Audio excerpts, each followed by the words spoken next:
Salut et bienvenue dans cette troisième vidéo. Aujourd'hui, nous allons parler de la notion d'environnement virtuel. Admettons que vous voulez travailler sur deux projets différents, un projet de e-commerce et un projet de e-learning. Le premier projet de e-commerce vous demande d'utiliser la version 2.0 de Django et le projet de e-learning vous demande d'utiliser la version 3.0 de Django. Lorsque vous allez travailler sur le projet e-commerce qui requiert Django 2.0, au moment de travailler également sur le projet e-learning qui requiert Django 3.0, vous serez obligé de désinstaller l'ancienne version de Django et installer la nouvelle. Mais avec ces petites informations à la main, cela semble impossible de travailler sur deux projets au même moment avec deux versions de Django complètement différentes. C'est là où interviennent donc les environnements virtuels. Les environnements virtuels vous permettent de créer des répertoires contenant des installations de Python complètement indépendants. Donc là, vous créez un petit cadre qui doit contenir Django 2.0 et vous créez un deuxième cadre qui va contenir Django 3.0. Lorsque vous avez ces petites informations à la main, cela semble impossible de travailler sur deux projets Django qui demandent des versions de Django différentes. C'est là où intervient donc la notion d'environnement virtuel. Lorsque vous voulez travailler sur la version de Django 2.0, vous créez donc un environnement virtuel dédié à Django 2.0.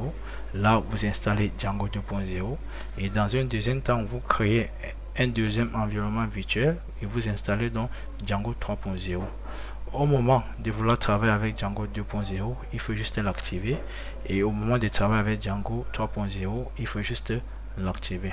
Comment alors créer un environnement virtuel? Il existe plusieurs outils au sein de la communauté Python vous permettant de créer des environnements virtuels. Nous avons l'outil VNF qui vient avec la version 3.4 de Python. Donc pour l'utiliser, vous n'avez qu'à utiliser le drapeau -m qui signifie charger un module et utiliser VNF. Nous avons également Anaconda. Anaconda est l'un des outils les plus utilisés dans le domaine des data science et vous pouvez télécharger Anaconda sur son site officiel. Anaconda est disponible à la version Windows, version Mac OS et la version Linux. Par rapport à l'architecture de vos systèmes, téléchargez la version qui vous correspond et installez. L'avantage d'utiliser Anaconda, c'est que Anaconda vient avec son gestionnaire de dépendance qui s'appelle Conda. Donc vous pouvez utiliser à la fois le gestionnaire de dépendance pip et utiliser Conda. Nous avons également les anciens outils tels que PNF et VNF. PNF vous permet de créer des environnements virtuels, mais pour l'utiliser, il faut d'abord l'installer. Et il est de même pour VNF. Pour utiliser VNF, vous devez d'abord l'installer. Mais dans cette vidéo, l'outil que nous allons utiliser sera VNF. Je viens donc dans mon terminal. Je tape Python -m VNF. Qu'est-ce que cette ligne signifie? Depuis Python, charge-moi le module VNF et lorsque ce module est chargé, je veux que tu appelles le nom de mon environnement virtuel VNF. Je valide.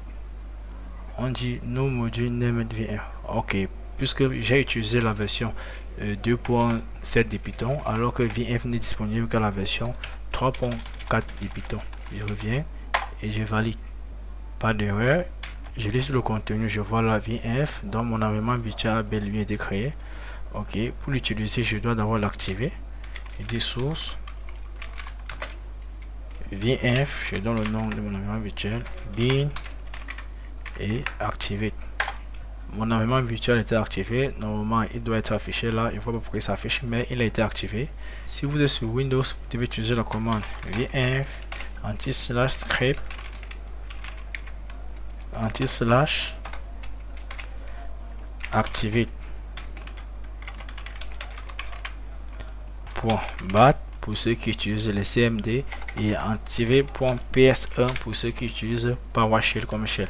Désolé, j'ai fait l'erreur ici, c'est VNF. Ok, c'est bon. Après l'activation de votre environnement virtuel, vous pouvez installer Django en faisant pip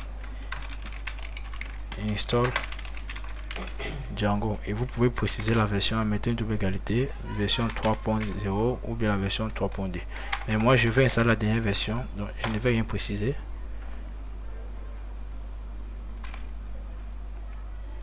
J'ai fait l'erreur. Ok.